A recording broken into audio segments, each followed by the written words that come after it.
जय हिंद दोस्तों। मैं सुभाष चंद्र पाल वेनुकुट सोनभद्र से बात कर रहा हूँ।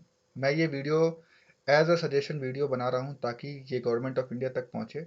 इस वीडियो में हम एक ऐसी स्ट्रेटजी के बारे में बात करेंगे जिसके थ्रू हम कैसे अ, हमारे जो ऑर्गेनाइज्ड विलेजेस हैं, एरियाज हैं या cities like Noida, greater Noida, Jaipur, Chandigarh, Bangalore, Pune को हम कैसे खोल सकते हैं। कई हाउसिंग सोसाइटीज़ हैं और कैसे विलेजेस को हम खोल सकते हैं लॉकडाउन से हटा के, कैसे हम वहाँ पे इकोनॉमिक एक्टिविटीज़ को हम रन करा सकते हैं। इसके लिए एक वीडियो है जिसके थ्रू एक स्ट्रेटजी प्लान जो मैंने इसमें डिस्कस करी है उसको मैं आपके साथ शेयर करना चाहता हूँ ताकि ये गवर्नमेंट ऑफिशियल्स तक पहुँचे, वो इसको सुटेबल उस पर एक्शंस लें। इस प्लान को स्टार्ट करने के लिए मैं अपनी पीपीटी स्टार्ट करूँगा, यहाँ से आपको बताना शुरू करूँगा कि लॉकडाउन, ये मेनली एक लॉकडाउन एग्जिट स्ट्रेटजी है कि हमको कैसे एक कैलिब्रेटेड अप्रोच में लॉकडाउन से एग्जिट लेना है। तो इसके लिए हमें ये जानना जरूरी है कि पहला हमारा लॉकडाउन का पर्पस क्या है। तो हमारे मेनली 5 पर्पस हैं लॉकडाउन के। पहला जिसमें है सबसे मेन इंपॉर्टेंट कि मेंटेन सोशल डिस्टेंसिंग। हमें सोशल डिस्टेंसिंग के नॉर्म्स को फॉलो अप भी करना है और फॉलो अप करवाना भी है हमारे आस पड़ोस के लोगों को भी, खुद को भी। इस चीज़ों को ध्यान में रखते हुए पब्लिक गैदरिंग को हम जितनी ज़्यादा से ज़्यादा कम कर सकें, 20 लोग की gathering he government of India की तरफ से अलाउ है, मैक्स टू मैक्स। तो इसको भी ध्यान में रखें। इन दोनों ऊपर के पॉइंट्स को मिला के हमें क्या है कि इकोनॉमिक एक्टिविटीज़ को भी रन करनी है, जो कि बहुत ही ज़्यादा इंपॉर्टेंट है इस समय गवर्नमेंट के लिए। कि अगर वो इकोनॉमिक एक्टिविटीज़ को फॉलो अप नहीं करते तो बहुत दिक्कत हो जाएगा देश के लिए कि देश चलेगा कैसे फिर। तीसरा है कंट्रोल्ड मूवमेंट ऑफ पब्लिक। हम ट्रांसपोर्ट आज इसलिए बंद करके बैठे हैं ताकि लोगों का मूवमेंट एक जगह से दूसरी जगह तक ना हो। सपोज कीजिए किसी इलाके में अगर कोरोना है तो वो दूसरे इलाके में ना पहुंचे, तो लोगों का मूवमेंट हम ऑटोमेटिकली कैसे कंट्रोल कर लें, कैसे हम मिनिमाइज कर लें इस चीज़ को कि लोगों का पब्लिक मूवमेंट कम कर लें। And maintain hygiene and sanitisation की। जिस इलाके में हम रह रहे हैं वहाँ पे हाइजीन और सैनिटाइजेशन की जो व्यवस्था है, वो इलाका क्या है, हाइजीनिक हो और सैनिटाइज हो, ताकि हमें ये पता रहे कि भाई इस इलाके में रेगुलर सैनिटाइजेशन होता है, हाइजीन यहाँ मेंटेन है, तो कोरोना स्प्रेड होने के चांसेस बहुत कम कम होते हैं। तो इस स्ट्रेटजी को आगे चलने के लिए, करने के लिए मेरे पास तीन पिलर्स हैं, तीन मेन फंडामेंटल जो हैं इसके बुलेट पॉइंट्स हैं। इसमें पहला पॉइंट है पॉपुलेशन वाइज एरिया आइडेंटिफिकेशन, दूसरा है 1F 1P पास सिस्टम, तीसरा है मार्केट मैनेजमेंट। हम आगे की स्लाइड में इसको डिस्कस करेंगे कि एक्चुअल में ये है क्या और कैसे इन चीज़ों को फॉलो अप करके हम जो प्रीवियस लॉकडाउन के पर्पस को हम फॉलो अप कर सकते हैं ऑटोमेटिकली। पहला है कि area identification and categorisation strategy. तो हमें इसमें एरिया का आइडेंटिफिकेशन क्या है, ये चीज़ स्ट्रेटजी क्या है कि हम जैसे कि किसी इलाके की पॉपुलेशन 1 लाख है, तो उसके हम 10,000 की पॉपुलेशन में उसके 10 पार्ट्स को डिवाइड कर देंगे। तो इसमें यही लिखा है पहला पॉइंट कि divide a big area in small सब एरियाज ऑफ पॉपुलेशन 10,000 अप्रॉक्स। अब उस 10,000 की पॉपुलेशन में हम देखेंगे कि उस एरिया में कितने नंबर ऑफ फैमिलीज हैं, मैम फैमिलीज कितनी हैं उस इलाके में। और उसके बाद क्या है कि हम हर फैमिली को as one family one member को मानेंगे, जो कि हमारी 1F 1P स्ट्रेटजी है, 1F 1P पास सिस्टम है कि उस इलाके में हम कितनी फैमिलीज हैं उसको आइडेंटिफाई करेंगे और हर फैमिली को एक हम मेंबर मानेंगे केवल। इकोनॉलॉगी है, सपोज कीजिएगा कि एक 20,000 का पॉपुलेशन एरिया है, उसके दो पार्ट्स हमने कर दिए। 10,000 का एक इलाका, इको जोन 1, जोन 1, जोन 2 आपने डिसाइड कर दिया। उसमें जोन 1 में 2500 फैमिलीज हो गई 4 के एवरेज से और 2500 फैमिलीज हो गई दूसरे एवरेज में। इन 2500 फैमिलीज को आपने 5 पार्ट्स में डिवाइड कर दिया।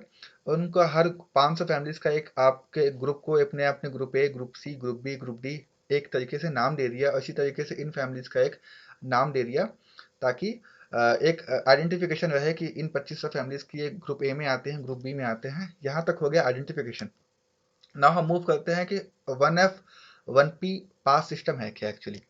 So, after considering the number of families, one family, one member, allow only one person to access at a time।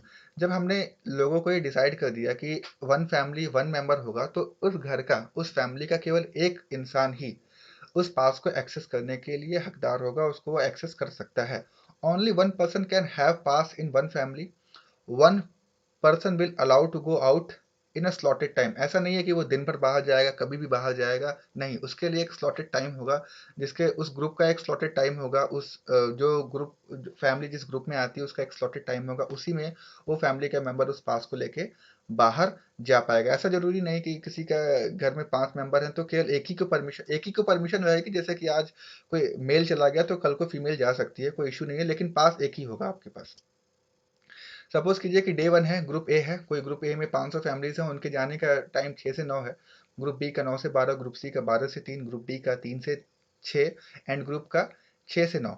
ये डे वन की साइकिल है। इस तरीके से आपने कम से कम 10,000 लोगों को 6 बजे से लेकर 9 बजे तक ऑटोमेटिक सोशल डिस्टेंसिंग के नॉर्म्स को फॉलो अप कराया।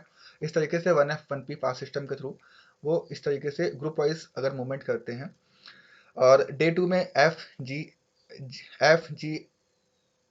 FGHIJ के थ्रू, ये मिसप्रिंट हो गया है, तो इस तरीके से हम इस तरीके को फॉलो अप करा सकते हैं। आगे बढ़ते हैं कैसे करेंगे। तो how to make a group system, group का सिस्टम कैसे बनाएंगे, तो इसके लिए हमारे पास पहले ही एक इंफ्रास्ट्रक्चर गवर्नमेंट ऑफ इंडिया के पास है। जैसे कि हमारे पास आरोग्य सेतु है, राशन कार्ड है, आधार कार्ड है, जिसके थ्रू हमारे पास एक डेटाबेस है। तो जितने भी स्मार्टफोन्स हैं उसमें आप प्रोवाइड करा सकते हैं कि फैसिलिटी की, कैसे आप आरोग्य सेतु ऐप में ही आप रैंडम 25 की पॉपुलेशन में आप रैंडमली लोगों को सिलेक्ट कीजिए, उनको एक रैंडम ग्रुप डिसाइड कर लीजिए, उनको एक ग्रुप नंबर दे दीजिए 500 लोगों को, group A, group B, group C करके। जिन गरीबों के पास फ़ोन नहीं है, स्मार्टफोन नहीं है, जिनके पास स्मार्टफोन का एक्सेस नहीं है, वो क्या कर सकते हैं, उनको राशन कार्ड के हिसाब से आप एक ग्रुप सिस्टम एलोकेट कर दीजिए ताकि वो इजीली उस चीज़ को एक्सेस कर लें। गवर्नमेंट का नहीं। अब आप कहेंगे कि भाई इसके लिए तो बहुत ज़्यादा आपको पुलिस डिप्लॉयमेंट की ज़रूरत पड़ेगी, लोग मान लीजिए कि ग्रुप वाइज नहीं निकलते हैं, मिक्स में निकलते हैं, तो आप क्या करेंगे। तो नहीं, इसके लिए हमें उसकी आपको जोन आपने डिसाइड कर दिया, उसके बाद क्या है कि ई जोन में, जैसे कि दिल्ली में, दिल्ली की तर्ज पे आप बात करें, जैसे कि सिविल डिफेंस के लोग होते हैं, मोहल्ला मार्शल होते हैं, वैसे ही लोग अपने अपने एक जोन में एक खुद से लोग एक वॉलंटियर वर्क करें कि भाई मेरे इलाके में कोई नेसेसरली कोई मूवमेंट ना हो, लोग बाहर घूमे ना इजीली, हम सामान, जिनका ग्रुप का टाइम है वही बाहर निकलें, सामान लें और सामान लेके आ जाएं, उसके बाद कोई दिक्कत नहीं होगी। इस तरीके से लोग खुद वॉलंटियर वर्क करें अपने इलाके में तो ज़्यादा बेहतर होगा। फर्स्ट, हम मार्केट स्ट्रेटजी से जाने से पहले हम इस बात को बहुत ज़्यादा फोकस करेंगे कि जैसे कि मैं बाहर अगर जाऊं तो मेरे मन में डर रहता है कि इस वेंडर के पास लूं, क्या पता है उसे कोरोना हो तो मुझे, मेरी फैमिली को हो जाए। तो मार्केट को खोलने से पहले आप क्या करेंगे कि सबसे पहले सपोज कीजिए एक इलाके में 1500 वेंडर्स हैं, शॉपकीपर्स हैं, तो आप क्या करेंगे, पहले उनका कोविड टेस्ट कराएंगे और उनकी कोविड टेस्ट की रिपोर्ट के बाद ही उनको कोविड सी पास दिया जाएगा, जिसके थ्रू उनको ये क्लियर हो जाएगा कि उनको कोरोना नहीं है, लोग उनके यहाँ से सामान ले सकते हैं, कोई डरने की बात नहीं है, ताकि लोगों के बीच में कॉन्फिडेंस हो, पैनिक हो, सामान मल्टीपल शॉप्स से भी ले सकें। इसके लिए करना क्या होगा, इसके लिए हमें एक नेसेसरी चीज़ ये है कि हमको मार्केट जो है 18 आवर्स के आसपास खोलना पड़ेगा, ताकि हर ग्रुप के लोगों को इजी एक्सेस हो सामान को खरीदने में और अपने यहाँ लाने में, कोई इसमें कोई दिक्कत की बात ना हो। Repetition of any group will allow after 2 days. कोई भी ग्रुप, जैसे कि आज मेरा ग्रुप ए है और आज सुबह मैं 6 से 9 की शिफ्ट में गया मार्केट में सामान लेने, तो मैं अगली दिन कब जाऊंगा, दोबारा मैं एक दिन बाद जाऊंगा। ये ऐसी स्ट्रेटजी है कि एक दिन बाद आप जाइए, और 3 घंटे का समय तो पर्याप्त होता है, मैक्सिमम लोग 1.5 घंटे के समय में ही शॉपिंग करके सामान खरीद के अपना घर में आ जाते हैं, इतना टाइम नहीं लगता 3 घंटे का, फिर भी 3 घंटे का टाइम दिया मैंने अपने सजेशन में। आगे बढ़ते हैं, market management, market place management क्या क्या है, ये बहुत ज़्यादा इंपॉर्टेंट है। कि जैसे पहले जिस सब जोन का इलाका है आपका, जिस 10,000 की पॉपुलेशन का इलाका है, उसमें आप 3 से 4 परमानेंट वेंडर शॉप रखिए वेजिटेबल्स की। उसमें आप क्या करेंगे कि वेजिटेबल्स की बड़ी दुकानें रखेंगे, ताकि 10,000 के लोगों को कहीं बाहर जाके वेजिटेबल खरीदने की ज़रूरत न पड़े, उनको उनके जोन में ही, उसी इलाके में ही 4 अलग अलग लोकेशंस पे एक टाइम में उनको वेजिटेबल और उनकी डेली नेसेसरी की चीज़ें मिल जाएँ। जो शॉपकीपर्स, जो छोटे दुकानदार थे आपके, जो मार्केट प्लेसेस में छोटी दुकानें लगाते थे, ज़मीन पे सब्जी लगाते थे, बेचते थे, उनसे क्या है कि गवर्नमेंट अथॉरिटीज़ उन्हीं से वेजिटेबल प्रोक्योर करके इन वेंडर शॉप्स पे जो है, जो आप ज़ोन में लगा रहे हैं, उन्हीं में लगाएँ, क्योंकि डिमांड तो उतना ही है, खिलाना तो उतना ही लोगों को है, डिमांड तो उतनी रहेगी, लेकिन ये जो छोटे हमारे जो दुकानदार हैं, उन्हीं से उनका प्रोक्योरमेंट करके उनसे सामान लेके उनको जल्दी से घर भेज दें तो ज़्यादा बेहतर होगा, उनको जल्दी पैसे भी मिल जाएंगे, उनका सामान भी आ जाएगा और लोग कंज्यूम भी कर लेंगे ज़्यादा ट्रैवल किए बिना। और provide the vegetable facility in सब जोन, सब हर इलाके में एक वेजिटेबल फैसिलिटीज़ को हमको प्रोवाइड करना है कि ताकि अंदर ही हमको सब कुछ मिल जाए। Two general shops should be available as a small huts within each sub zone area. हमें अब तो ये वेजिटेबल्स की बात हो गई, अब हमें क्या है कि जैसे कि डेली नीड की चीज़ें हैं, तेल है, नमक है, हल्दी है, मसाला, इसके लिए हम क्या करें, दूर जाना पड़ रहा है? नहीं, इसके लिए जाने की ज़रूरत नहीं है। उसी सब जोन इलाके में 10,000 की पॉपुलेशन के इलाके में दो जनरल शॉप्स की दुकान होनी चाहिए ताकि लोग इजीली अपनी रोजमर्रा की तेल, नमक, हल्दी, चीनी की चीजें खरीद लें, ग्रुप वाइज मूवमेंट करके पास में ही खरीद लें। शॉप, अच्छा आप ये चीज़ कैसे करेंगे? आप कहेंगे कि दुकानदार बंद कर, दुकानदार तो मना नहीं करेगा, कोई उसके यहाँ ग्रुप में कोई ग्रुप को हटा के कोई आता है सामान लेने, तो उसको तो मना नहीं किया, तो उसको कैसे कंट्रोल करें? तो shop should be bound to provide goods only those who come according with their group and time.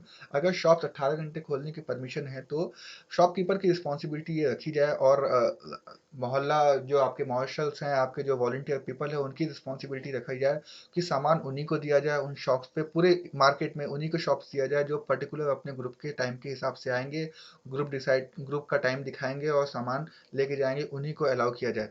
Thermal scanning possible at vendor shop in each सब जोन्स। आप ऐसी फैसिलिटी प्रोवाइड कीजिए कि हर जोन में जो है जितनी भी शॉप्स हैं, हर जोन में वहाँ पे एक कहीं न कहीं थर्मल स्कैनिंग की सुविधा प्रोवाइड की जाए उन 4-6 दुकानों पे, ताकि जितने भी लोग निकलें, उनकी रेगुलर थर्मल स्कैनिंग हो पाए। हमारे पास आइडेंटिफाइड पीपल होंगे, 500 फैमिलीज़ होंगी, 500 पर्सन निकलेंगे हमारे, तो उनकी रेगुलर की थर्मल स्कैनिंग हम कर पाएँगे ताकि हमको डेली का डेटा मिलता रहे, ताकि हमारे कोई कोविड सस्पेक्ट केस मिले तो तुरंत हम उसको आइसोलेट कर लें, चीज़ें बहुत ज़्यादा डिटेरियोरेट ना होने दें। अच्छा, इस पॉलिसीज़ का, इस स्ट्रेटजी के एडवांटेजेस क्या-क्या हैं? पहला एडवांटेज है सबसे बड़ा कि इकोनॉमिक एक्टिविटीज़ आपकी रनिंग हो जाएँगी, आपके मार्केट प्लेसेस खुल जाएँगे। आपको पहली बात तो फैसिलिटी सारी अंदर आपकी सब ज़ोन्स में अवेलेबल हो जाएँगी, साथ ही साथ मार्केट भी बाहर खुलेंगे। हम किसी को बाउंड नहीं करेंगे कि भाई दुकान मत खोलिए, बट हाँ, आपके पास कोविड पास हो जाए तो आप दुकान खोल लीजिए अपनी। आप खोल लीजिए तो पूरी मार्केट की एक्टिविटीज़ आपकी रन हो जाएँगी, सारी शॉप्स खुल जाएँगी। तो क्या है कि अब खोल सकते हैं, मार्केट भी खोल सकते हैं, जैसे कि आपने मॉल खोल दिया। पहले क्या होता था कि लोग मॉल में एक पर्टिकुलर टाइम पे, जैसे कि शाम का टाइम है तो लोगों की रश ज़्यादा है, सुबह का टाइम है रश ज़्यादा है, दोपहर में रश कम है, और लोग क्या है कि एक साथ 5 आदमी, 6 आदमी, 10 लोगों का ग्रुप जाता था मॉल के अंदर, और कुछ लोग फन करने, एंजॉय करने, चिल करने जाते थे। सामान खरीदने वाले कुछ लोग जाते हैं, कुछ एंजॉय करने, कुछ देखने। तो कैसे क्या करेंगे इस चीज़ों में कि जब ये एक ग्रुप वाइज सिस्टम हो जाएगा तो शॉप मॉल्स भी वही जाएंगे आदमी जिनको सामान मॉल से खरीदना होगा। अननेसेसरली कोई घूमने नहीं जाएगा, क्योंकि लिए एक वन पर्सन एक फैमिली से जाने को अलाउ हुआ, तो डेफिनेटली सी बात है वो डेफिनेटली एक ही आदमी जाएगा, तो वो सामान खरीदने के ही पर्पज से जाएगा, ऐसे कोई पर्पज से जाएगा नहीं, तो अननेसेसरली मूवमेंट खत्म हो गया। मॉल्स के बाहर भी आपके सिक्योरिटी गार्ड्स होते हैं, वो भी चेक कर सकते हैं चीज़ों को कि भाई आप ग्रुप के हिसाब से आए हो कि नहीं, टाइम के हिसाब से आए हो कि नहीं। और इस स्ट्रेटजी, जब लोगों मॉल में एक साथ कम लोगों का रश होगा तो मॉल शॉप ओनर्स जो हैं, जो मॉल ओनर्स भी हैं, वो भी कम स्टाफ में अपना मॉल चला सकते हैं। दूसरा एडवांटेज यह है कि easy availability of essential good at the nearest. जितनी भी आपकी एसेंशियल चीज़ें एक आम आदमी के लिए होती हैं, जो इसके लिए एसेंशियल होती हैं, दाल, दही, नमक, चीनी, सब्जी, वेजिटेबल, वो सारी चीज़ें क्या हैं कि आपको 1 किलोमीटर, 500 मीटर की अवेलेबिलिटी इलाके में ही आपको सारी चीज़ें अवेलेबल हो जा रही हैं, ताकि आपको अब घूमने की या आपको बहुत दूर जाने की ज़रूरत नहीं है। आपको बहुत अननेसेसरली आपको मूवमेंट करने की ज़रूरत नहीं है। आप जा सकते हैं, सामान ले सकते हैं अपने ग्रुप के हिसाब से, आपको टाइम डिसाइडेड है, आप जाइए, सामान लाइए और घर में अपने आ जाइए, अपने आप को सेफ रखिए। Controlled zone and meticulous contact tracing possible. जब आपने कंट्रोल्ड एरिया का कंट्रोल कर लिया, आपने एक 10,000 का जोन बना लिया और आपने एक आइडेंटिफाई करके ग्रुप सिस्टम बना लिए, तो कॉन्टैक्ट ट्रेसिंग में हमें बहुत फ़ायदा हो गया। क्या फ़ायदा हो गया कि सपोज़ कीजिए कि अगर ग्रुप ए के बंदे को कोरोना पॉजिटिव हो गया, तो हमें क्या है कि पहले हम क्या करते थे कि किसी इलाके में एक कोरोना पेशेंट मिला तो हमने पूरे इलाके को सील कर दिया। अब ऐसा करने की ज़रूरत नहीं है। हमें ग्रुप में हमें देखा कि हमने एक पेशेंट हमें कोरोना का मिला, तो हम पहले ये डिसाइड करेंगे, चेक करेंगे कि पहले उसका ग्रुप कौन-सा था। अब उस ग्रुप के हिसाब से उस ग्रुप के 500 जो मेंबर्स हैं, उसको हम तुरंत से आइसोलेट कर देंगे। हमें उस पूरे ग्रुप को आइसोलेट करने की ज़रूरत है, ना कि पूरे इलाके को। अब क्या है कि अब उस आदमी का, जो उस पर्टिकुलर ग्रुप का है, उसका कॉन्टैक्ट ट्रेसिंग करें कि वो कितने लोगों से मिल सकता है। उसके मैक्सिमम मिलने के चांसेस है 500 लोगों से, मिनिमम मान लीजिए, सपोज़ कीजिए तो 2, 4 या 10 आदमी से। तो हम 2 आदमी पे ज़्यादा फ़ोकस करेंगे, पहला वो खुद और दूसरा वो शॉप जिसकी शॉप पे गया, क्योंकि अननेसेसरली मूवमेंट तो हम अलाउ नहीं किए। वॉलंटियर है हमारे पास, पुलिस भी है, तो वो तो अलाउ है ही नहीं। अननेसेसरली मूवमेंट अलाउ नहीं है, भले आपको पर्टिकुलर टाइम दिया गया है, लेकिन आप अननेसेसरली मूवमेंट नहीं करेंगे। आप सामान खरीदने के पर्पज़ से ही जाएँगे, मार्केट में घूमने के लिए नहीं जाएँगे। ठीक है, आगे बढ़ते हैं। Group wise movement of people, low chances of public gathering at a time.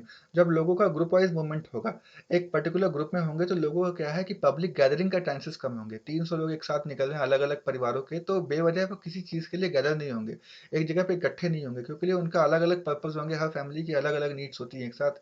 कोई ज़रूरी नहीं कि एक ही लोग सारे लोग एक साथ चीनी लेने ही एक ही शॉप पे पहुंच गए, ज़रूरी नहीं होता। उनकी अलग अलग नीड होती है, तो गैदरिंग के चांसेस बहुत कम हो जाते हैं। Maximum follow up social distancing terms because chaos in the market will disappear. हमने देखा होगा कि जैसे गवर्नमेंट ने शराब की दुकानें खोली, लोग भयंकर भीड़ में आ गए कि भाई मुझे शराब चाहिए। अब क्या है कि जब आपने ग्रुप डिसाइड कर दिया सबका, तो जैसे कि ग्रुप ए के बंदे को किसी को शराब खरीदनी है, अल्कोहल लेना है, तो क्या है कि उसका 300 लोगों का एक ग्रुप है, भाई 300 है एक ग्रुप, 300 आदमियों का, तो जाके वो ले सकता है। उसके में कैओस नहीं है, उसको पता है कि आज ही मार्केट खुलेगा, कल भी खुलेगा और परसों भी मेरा नंबर आएगा जिसे मैं जाके खरीद सकता हूँ। 3 घंटे का टाइम है मेरे को, मैं इजीली ले सकता हूँ। 300 लोगों को 3 घंटे में शराब बांटना बहुत बड़ी बात नहीं है। अब सब सोचिए कि आप कह देंगे कि भाई एक ही शराब की दुकान है, बहुत लंबी लाइन लग गई। नहीं, जैसे कि किसी मार्केट में बहुत, किसी एक दुकान की बहुत ज़्यादा डिमांड है, तो आप क्या कीजिए, उस मार्केट को 3 पार्ट्स में डिवाइड कर दीजिए या 4 पार्ट्स में, उसी पूरे मार्केट जोन में, एरिया, अपने जोन में नहीं, मार्केट जोन में ही, मार्केट जो का जो एरिया है उसी में आप 3 पार्ट्स में डिवाइड कर दीजिए, ताकि लोगों को वही क्वालिटी, वही क्वालिटी की चीज़ें आपको इजी मिल जाएं। तो लोगों को क्या है कि ऑप्शन ज़्यादा मिल जाएंगे खरीदने के, तो उनको क्या है, टाइम कम मिलेगा खरीद के घर ले जाने में। वो अननेसेसरी वेट नहीं करना पड़ेगा, आराम से खरीदेंगे, कैओस खत्म हो जाएगा मार्केट में, और वो ऑप्शन भी आपके पास ज़्यादा रहेंगे। लास्ट पॉइंट जो सबसे ज़्यादा इंपॉर्टेंट पॉइंट है कि prevention from unnecessary traffic and pollution. जब लोगों का मूवमेंट खत्म हो जाएगा, सारी सामान, जरूरत की सामान की चीज़ें आपके सब जोन्स में अवेलेबल है, तो बहुत कम ही लोग होंगे जो बाहर जाने की कोशिश करेंगे या घूमने की कोशिश करेंगे। लोग समझदार हैं, देश के पढ़े लिखे लोग हैं, तो डेफिनेटली इस चीज़ को फॉलो अप करेंगे, और पास पड़ोस सही जहाँ से उनको इजी अवेलेबल हो जाएगा सामान, वो वहीं से ले लेंगे। तो ट्रैफिक क्या है, लोगों का जो बाइक लेके घूमना है बिना किसी मतलब के, वो खत्म हो जाएगा। और जब बाइक लेके घूमना, अननेसेसरली मूवमेंट आपका खत्म हो जाएगा, कहीं ना कहीं आपका पॉल्यूशन जो है रोड पे, वो भी चीज़ें बहुत हद तक कंट्रोल हो जाएंगी, ट्रैफिक कंट्रोल हो जाएगा। सो ये मेरी स्ट्रेटजी था, स्ट्रेटजिक प्लान था कि हम कैसे इस चीज़ों को कंट्रोल कर सकते हैं। एक हम्बल रिक्वेस्ट है आपसे कि इस वीडियो को देखने के लिए बहुत बहुत शुक्रिया। शेयर कीजिए अगर आपको लगता है कि ये प्लान सॉलिड है और आपके इलाके में, आपके शहर में, आपके गांव में ये लग सकता है, तो बिल्कुल अथॉरिटीज़ से बात कीजिए और इस बात को वहां तक पहुंचाइए, और घर पे रहिए, सेफ रहिए। Thank you.